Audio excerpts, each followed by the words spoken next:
You will see our faces, not our backs, but our faces. That's what Ukraine's President Volodymyr Zelensky said as Russia declared war just a year ago. Zelensky's words hold true even today. Hello and a very warm welcome to our special edition marking 1 year of Ukraine war on World 360 with me, Akanksha Swaroop. We look back on 1 year of this war and reflect on its impact and the road ahead. But first, the headlines.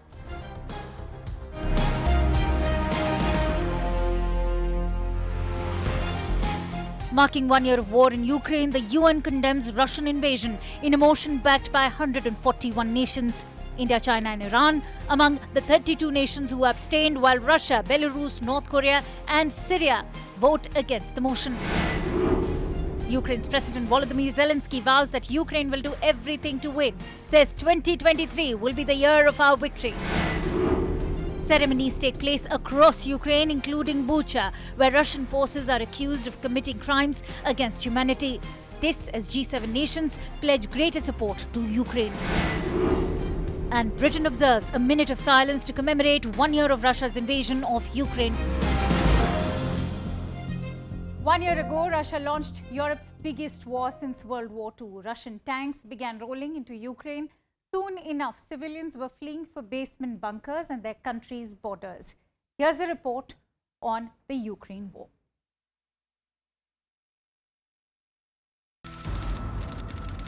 February 24, 2022.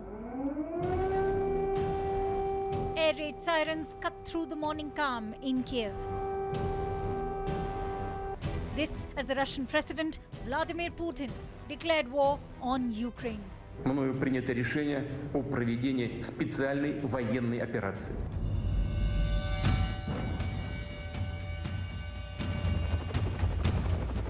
A first since World War II.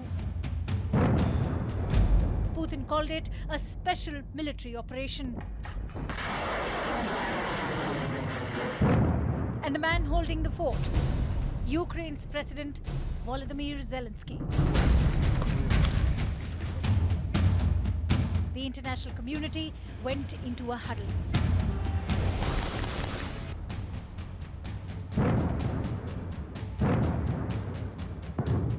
What followed was global condemnation, sanctions, and intermediation. A year on, and the war remains without a winner.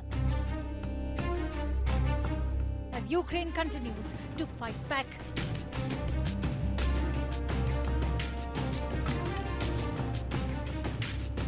One year ago, the world was bracing for the fall of Kyiv. Well, I just come from a visit to Kyiv, and I can report Kyiv stands strong. Kyiv stands proud. It stands tall. And most important, it stands free. When Russia invaded, it wasn't just Ukraine being tested. The whole world faced a test for the ages. Мы не воюем. We are not fighting the Ukrainian people. I've already spoken about this many times. The people of Ukraine became a hostage of the Kyiv regime and its Western masters. It is right now and here in Ukraine that the future of a world order based on rules, humanity, and predictability is being decided. For the Russian president, the West should be blamed for this war. Here's how Putin's invasion has unfolded so far.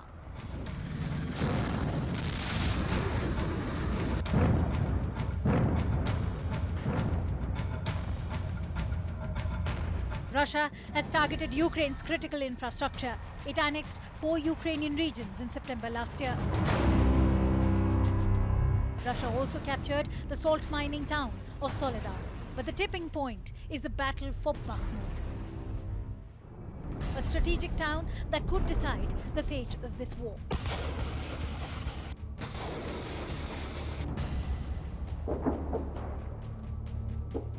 As Russia slowly gains ground, but the country faces significant losses in Donbass, just as it did in the north where Ukraine reclaimed cities, mainly Kherson.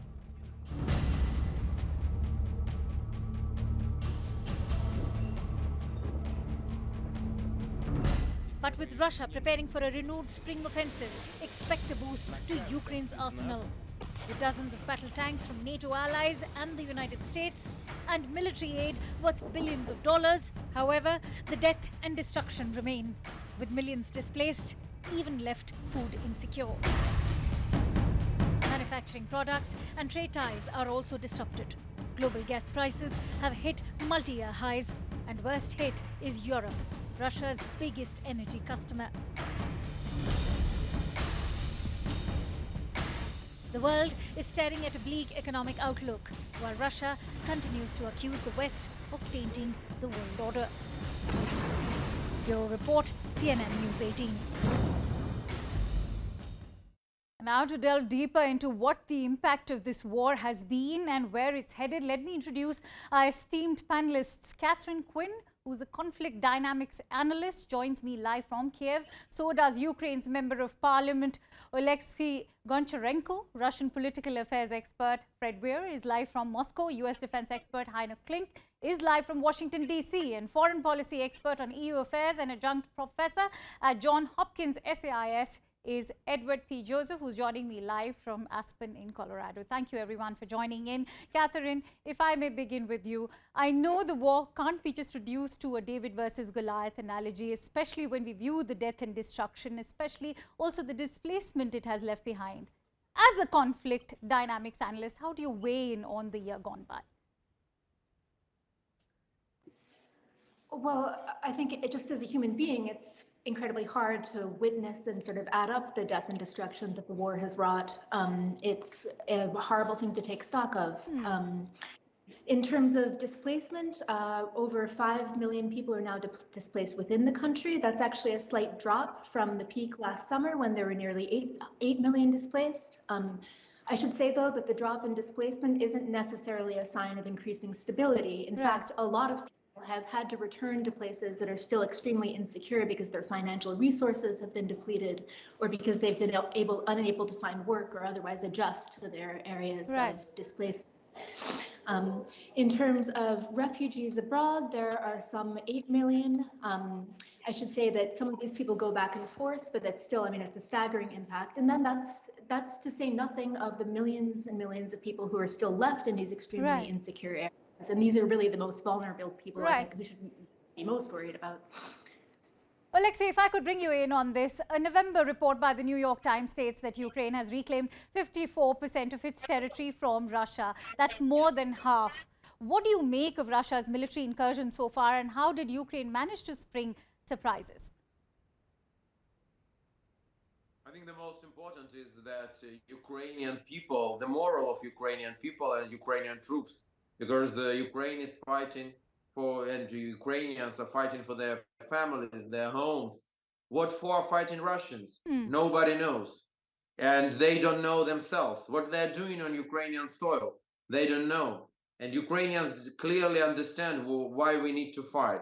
That's the most important, I think, why Ukrainian army stopped Russian and then reclaimed and more than half of the territory Russians took. And we will definitely win this war. But the stakes at this war are really very high, because it's not about Ukraine, Russia, it's much wider picture. Because if Russia will be, just one question to those who are watching us now. Do you want to live in the town, in the country with the rule of law, where there is a law which defends you? Or you want to live in some chaos when anybody who feels himself stronger than other can go beat, rape, take the property? Where do you want to live? This question is now decided in Ukraine, where the world will live under international law for next decades. All right. All the international law will be completely destroyed because Ukrainian borders, Ukrainian territorial integrity and sovereignty was violated by Russia. And Russia absolutely accepted our borders for years. For years, they were saying that we are their friend. And then they just decided that they want to attack and take the territory and kill our people. So that's what is on the stake. Is it does the world order exist, or it doesn't exist? And if not, there will be a bloodshed throughout the whole planet. In fact, I'm going to ask Fred about the existing world order being challenged by Vladimir Putin. But right now, Fred, I want you to weigh in how this war has clearly revealed gaps between Vladimir Putin's ambition and the military failures on ground in Ukraine. Where did Putin go wrong, and how are you anticipating the Kremlin's next move?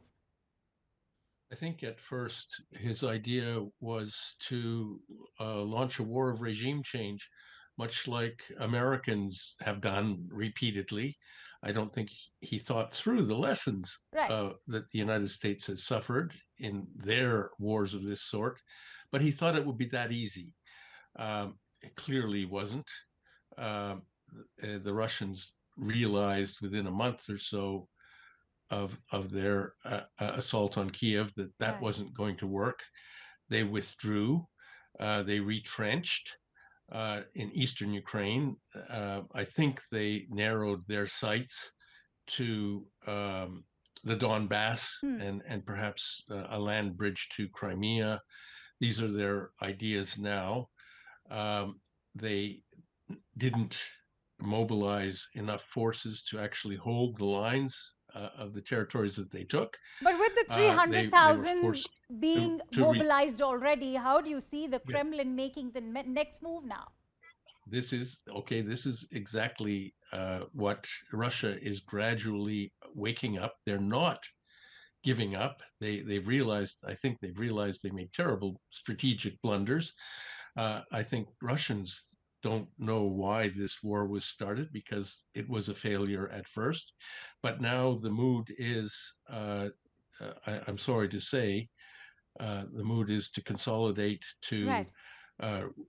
build up the forces, to put the economy on a war footing. I'm afraid that Russia will be gearing up for a much bigger war, longer, more protracted, and they are bringing forces, economic and military forces, to bear on a longer, harder war. All right, fair enough. Edward, the war in Ukraine without doubt has challenged Europe's strategic autonomy and defense, whether strategic or economic. What have been the implications for EU? Well, there's enormous implications from this war for Europe, but the key point here that we have to remember with respect to Europe, the United States, and the world is that there's no debate. There's no debate whatsoever about the dynamics of this war, and there's, of course, no equivalence between any actions the United States, NATO, and its allies in Europe have taken and Russian aggression in Ukraine. We have to get that straight from the outset. Just about 1 year ago, the UN General Assembly, not NATO, not the EU, not the U.S., the UN General Assembly, by a vote of 141 to 5, condemned, and this is a quote, deplored in the strongest terms, Russian aggression, demanded unconditional withdrawal, and they're debating another resolution. This is the world community, the global community, has stated its position. So there's no debate about the dynamics, and there's, of course, some false myths about comparisons between U.S. and NATO actions in other countries, but they don't hold up. With respect to Europe, the main result of Putin's disastrous decision to invade Ukraine is to strengthen the West. He's unified. He's succeeded very successfully, Vladimir Putin, in unifying the West, exactly what he didn't want. You see, the concept of the West, the values of the West, the values of democracy over autocracy strengthened. You see very close positions between the U.S. and the EU. And remember, these are sovereign states. European Union, these are the collection of sovereign, independent, democratic states, including a state like Hungary, which is very close to Russia, has gone along with 9 rounds of sanctions on Russia, and it is Russia that is causing global inflation, including raising food prices in the countries of many of your viewers. This is all the fault of Vladimir Putin and the disastrous war that he launched. I think you've made some valid points, and let me bring in Heino Klink on that. Thank you, Heino, for very patiently awaiting your turn. Moscow is unrepentant after suspending the nuclear arms treaty with the United States. Xi and Putin are set to attend a summit in Moscow this spring. Is Ukraine also becoming a test of the United States' clash on 2 fronts, namely Russia and China? Well, I think it's more than just the United States. It's frankly the West, and I would Right, but very I want you explicit to when I give me say the American perspective on this, particularly for the United certainly. States. Well, the American perspective is that authoritarianism has been on the march for quite some time, whether exemplified by Russia's aggression, not just its most recent attack against Ukraine last year, but its invasion of Georgia, its invasion of Ukraine back in 2014, as well as other activities, as well as China's continued aggression. If we just take, let's say, the last couple of weeks, uh, and we work our way backwards. Wang Yi was in Moscow Yes. discussing, I think, the limits of the no limits partnership between Moscow and Beijing. Secretary Blinken has hinted at China perhaps considering providing lethal aid to the Russians. And then we have, at the same time, Chinese aggression against the Philippines, using a military-grade laser against Philippine vessels, and increased incursions into Taiwanese airspace, Yes. and the list goes on and on. So there is, in fact, not just an American hardening of positions vis-a-vis Russia and China, but I think, again, like I said earlier, the West writ large, Europe, as well as in Asia, Japan, India, Australia, and others. Catherine, if I could come back to you, how do you weigh in on the perception that the Ukraine war is a white man's war, especially when it comes to sheltering Ukrainian refugees? How do you view the Ukrainian displacement compared to Syria, Iraq, or even Afghanistan? Sorry, yeah, first I just want to address the notion that this war has united the West and strengthened Western values. I just wanted to say that I'm glad that people feel that way, but hundreds of thousands of people who died in this war might have just as well have seen Western values and anti-autocratic values strengthened in a different way. And I just say this because I think it's important to highlight that this war isn't about, I mean, it's about so much more than about consolidating the West. It's about lives lost irrevocably, towns lost irrevocably, whole ways of life lost. And all that is to say that just that it shouldn't drag on with the goal of weakening Russia. It should end with Ukraine's victory as soon as possible. As far as the notion of the war being a white man's war, I mean, it's a very important and complicated topic, right? The pain of colleagues of mine from Afghanistan, working on Afghanistan, from Syria and working on Syria is really palpable when it comes to sort of the comparison between how refugees were received from Ukraine in Europe and how refugees from their parts of the world have been received. I'll say that, for example, in countries like Poland, the situation is very dicey, right? Because Poland has long been a very homogenous country. Its sort of national narrative is kind of, about this idea that, we've faced near extinction at various points in our history. People have been trying to destroy us, and we have to kind of preserve our identity. Right. And so this, for Ukrainians coming to Poland, are sort of seen as cousins who are staying a while, but not necessarily going to change the makeup of the society. Right. So I, in fact, would want to bring in Edward. Sorry, I'm running short of time, but if I could also bring in Edward on this. Edward, Poland's EU commissioner had pledged to shelter Ukrainian refugees in his own home. The UK government created a Homes for Ukraine scheme. US even opened its doors to 100,000 Ukrainians. Is this not Eurocentric self-interest at play? Would such an approach be adopted for refugees from third world developing nations? Yes, well, again, this emphasizes the point I was making, that this is, in fact, about values, because it's values, difference in values that result in all of these Ukrainian lives lost and all of these displaced. We have a total about 13 million Ukrainians displaced by Vladimir Putin's aggression in Russia. That's values. We have another 13 million displaced in Syria, also due to Russian-supported aggression, brutality of the Assad regime. You have there about 25, 26 million people, precisely a difference in values. And we see the difference. We see the reaction in Europe. Obviously, these refugees are going to flow into neighboring countries. That's in Europe. Europe has stepped up and has been united. We've seen quickly, I have to add this, we've seen two neutral countries. This is so critical. Two neutral countries, Finland and Sweden, famous the world over for their neutrality, that have decided on their own accord, not pressed by the United States, on their own sovereign decision to join NATO. So that's a strong proof. There's no comparison here with the U.S. invasion of Iraq. That was a mistake. President Obama corrected that mistake, withdrew the troops, and They were only sent back in by request of the Iraqi government.